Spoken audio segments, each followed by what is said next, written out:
Given that we've come up with a vaccine within a year, I refuse to believe we can't do better with this.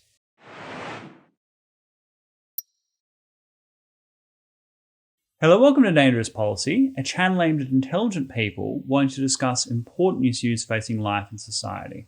My name is Crispin, and today I want to talk about the single deadliest infectious disease in the entire history of the world. And by deadliest, I don't mean the one that's killed the most people or is the most virulent. It is the one that has the highest mortality. 99.99% of people who get infected with this disease die, and die horribly. It kills 60,000 people a year, mostly young children and young adults. Half of those are in India, and the rest spread in every other continent around the world except for Antarctica. This disease, unlike the pandemic, which has popped up in the last year and a bit, the pandemic galvanized the entire world. The greatest leading scientists of our age have come up with multiple vaccines that have pros and cons in each regard and are being rolled out on a mass scale all across the world. And yet this disease that I'm talking about today has been with us for millennia. For example, the ancient Greek goddess of anger was called Lyssa. And to the ancient Greeks, this disease was Lyssavirus, but more commonly referred to in the ancient Roman Latin word for it, as we know today, as rabies. Rabies is a disease that lies dormant in the body for quite a period of incubation. So it almost always happens through the form of a bite, say a dog bite, and then the disease gradually moves through the central nervous system up to the brain over the course of usually around 30 to 60 days, although it could vary, upon which time it reaches the cerebellum and the limbic system and starts to replicate rapidly. Then almost seems to become self-aware. If we didn't know better, we would think that this disease has a personality.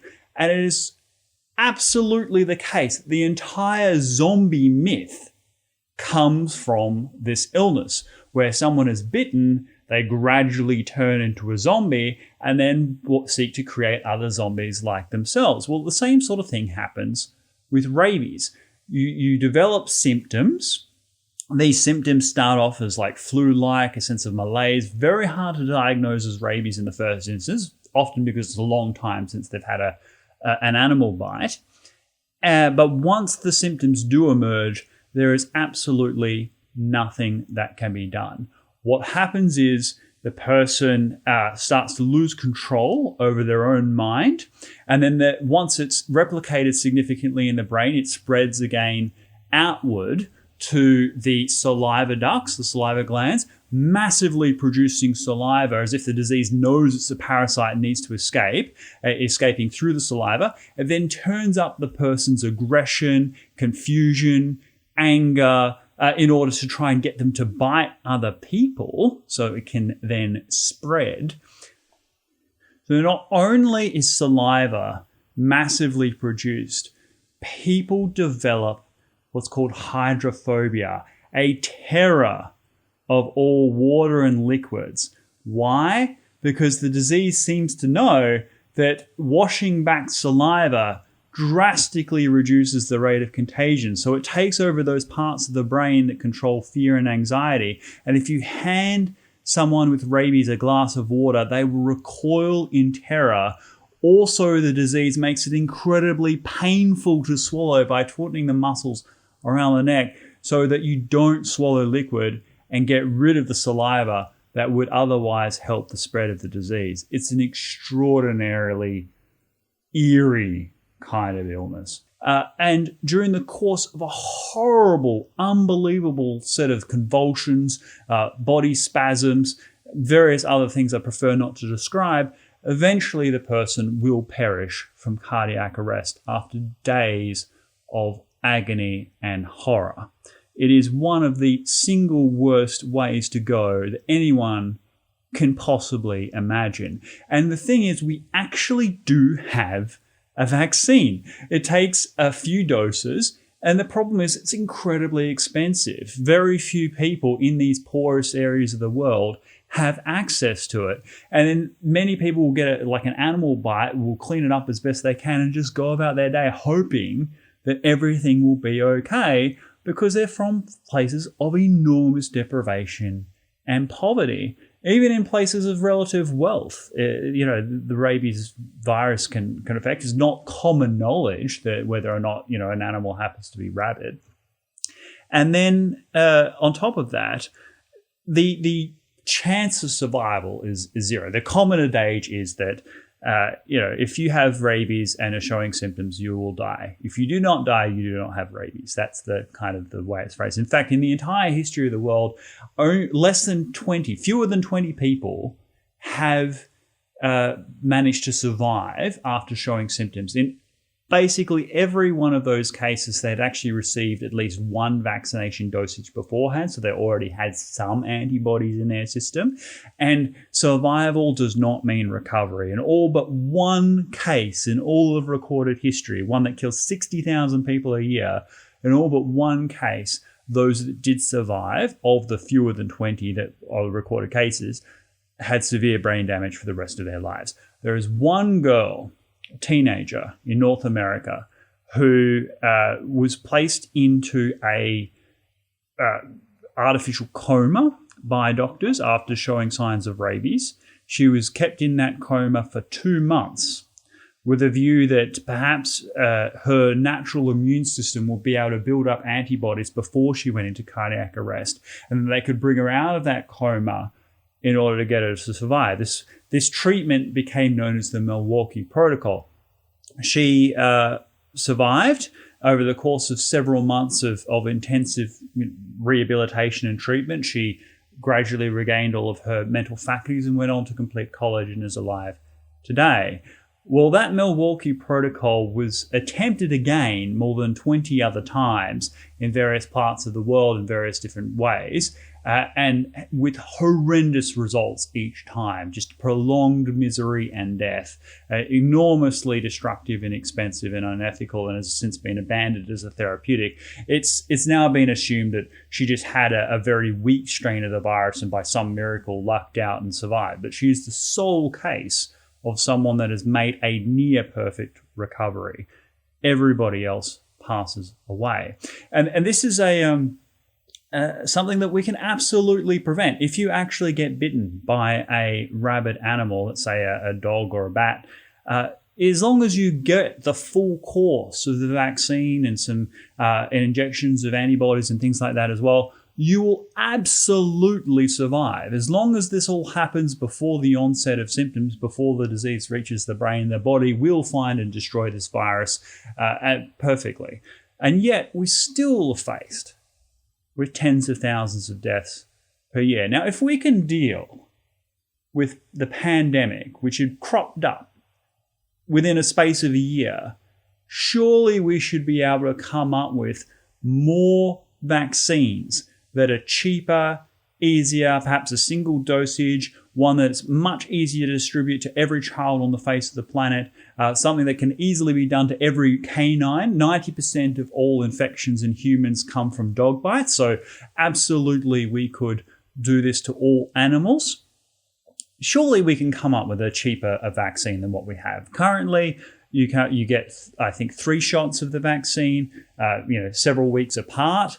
That's very difficult to do. You've got to round up the same people. You're often doing things in environments where there aren't very good records. You're not necessarily going to be able to find the same children over and over again.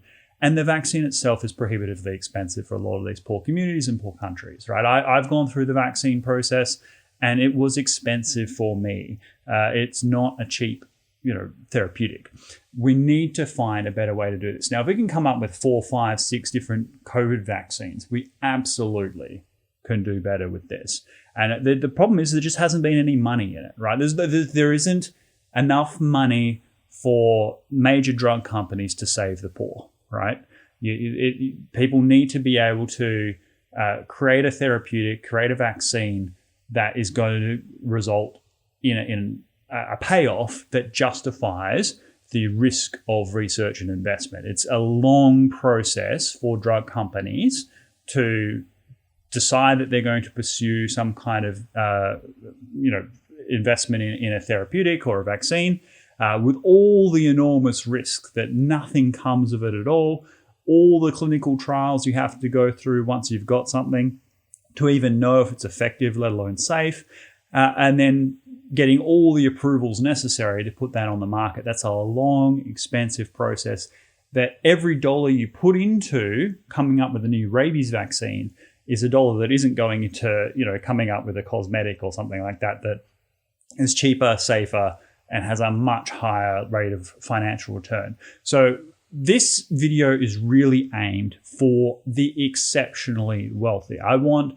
the Elon Musks, the Bill Gates of the world to invest in a new rabies vaccine. We can absolutely eradicate this disease. We can do it.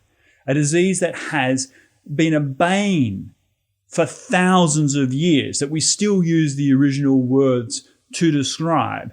We know exactly what happens to people who get it, who will absolutely not survive, and it's very hard to make their passing comfortable.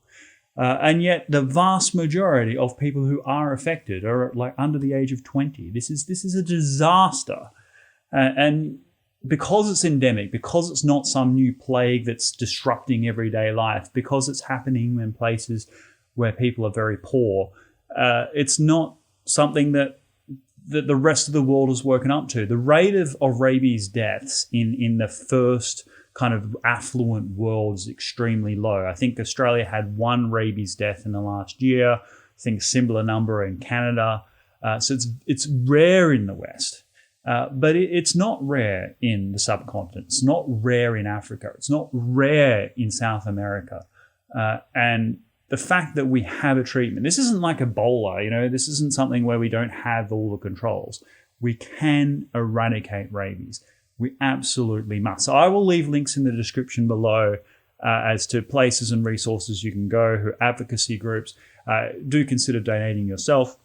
But really, link in the world's wealthiest people into this video. Tag them in Facebook, tag them in Twitter, make them aware, because I don't think it's, Elon and people like that are indifferent to this. Of course, the Melinda Gates Foundation has saved countless young people's lives. These great philanthropists do care about these issues. I just don't think people are sufficiently aware of rabies. I think if they were, and the consequences that this disease has, then they would be much more active in their eradication. So this isn't, condemning or attacking anyone. This is about raising awareness and bringing it to their attention.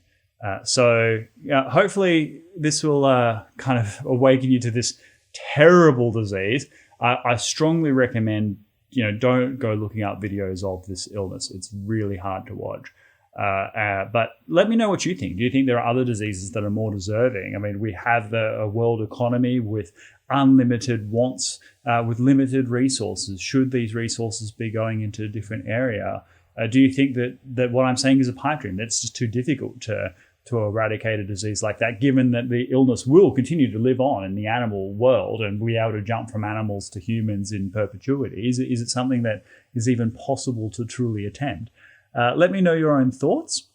And if you found value in this discussion, if you didn't know about this disease or its rate of mortality, please leave a like and subscribe to this channel where we talk about other important issues facing society. Thank you very much. I'll see you next time. Oh my god. Wow, what the hell? What an evil thing. Yeah, the disease, it's pure evil. Disease seems alive. Here's my eerie conspiracy theory about the disease. The disease goes up the nervous system. Once it hits the brain and because it starts taking over the brain, right? Yeah.